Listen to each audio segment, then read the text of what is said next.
शराब घोटाले की तर्ज पर एक और घोटाला दिल्ली के सामने आया है, जिसको लेकर के आज माननीय लेफ्टिनेंट गवर्नर साहब के घर पहुंचा हूं। और एलजी साहब ने इस बात को स्वीकार किया कि दिल्ली कांग्रेस ने जो लड़ाई लड़ी उसमें बहुत बड़ी भूमिका थी दिल्ली कांग्रेस की शराब माफियाओं को उजागर करने में। वैसे एक और मामला है, और मामला सीधे अरविंद केजरीवाल के जो प्रिय शराब मंत्री मनीष सिसोदिया का डिपार्टमेंट है डोसिप, उससे जुड़ा हुआ है। यहाँ पर जो आपको याद है साथी कि जो दिल्ली के अंदर डोसिप शौचालय के रखरखाव के लिए कुछ एनजीओस को काम देते हैं, उन कामों को खत्म करके सिर्फ एक और एक कंपनी को दिया जा रहा है, जिस कंपनी का नाम है Sainath private limited company, service private company. ये कंपनी भी 1 साल से काम कर रही थी, लेकिन इस कंपनी के रखरखाव और काम को देखते हुए सरकार नाखुश थी। सरकार ने ऑर्डर किए गए, ब्लैकलिस्ट किया गया, सरकार कोर्ट चली जाती है और सरकार ये कहते हुए कि भाई सरकार को आदेश होते हैं कि आप इनको पहले 100 कोज नोटिस दीजिए, एक रिलीफ ले लेते हैं।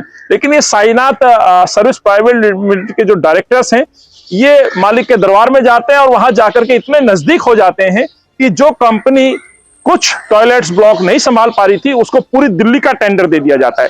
और 18 अगस्त 2022 से लेकर के 29 अगस्त, यहाँ टाइमिंग बहुत आवश्यक है, 29 अगस्त के बीच में टेंडर फ्लोट भी कर दिया जाता है और टेंडर L1 के रूप में एक्सेप्ट भी कर लिया जाता है। सवाल ये उठता है, जो अब तक काम चल रहा था, डोसिप के लगभग 559 शौचालय हैं, 23,000 से ज्यादा टॉयलेट सीट्स हैं, इनके रख रखाव पर लगभग 14 जोन में डिवाइड होकर के 1 दर्जन से ज्यादा एनजीओस काम कर रही हैं। उन तमाम एनजीओस को घर बैठाया जा रहा है, जो एनजीओस गरीब दलित लोगों को रोजगार दे रही थी। इस काम में जो लोग लगे हुए थे उनको खत्म करके प्राइवेट लिमिटेड कंपनी को एक और बड़ा अडानी बनाने के लिए, जो अरविंद केजरीवाल का अडानी है, उसको बड़ा करने के लिए 118 करोड़ रुपए का टेंडर दे दिया जाता है।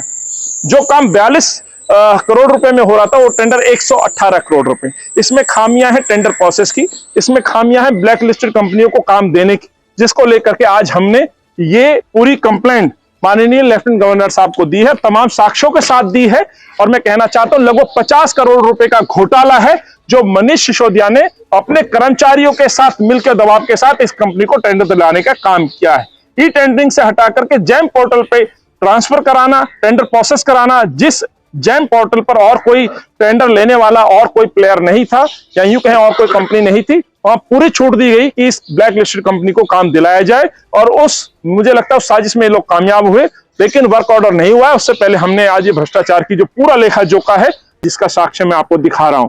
तो अरविंद केजरीवाल का जो नया मॉडल है भ्रष्टाचार का, भ्रष्टाचार की सरकारी पैसा दो और मंथली वाइज पैसा वसूलो, उसका भी एक मॉडल इसमें दिखाई देता है। इसकी जांच होनी चाहिए, ये हमने मांग की है।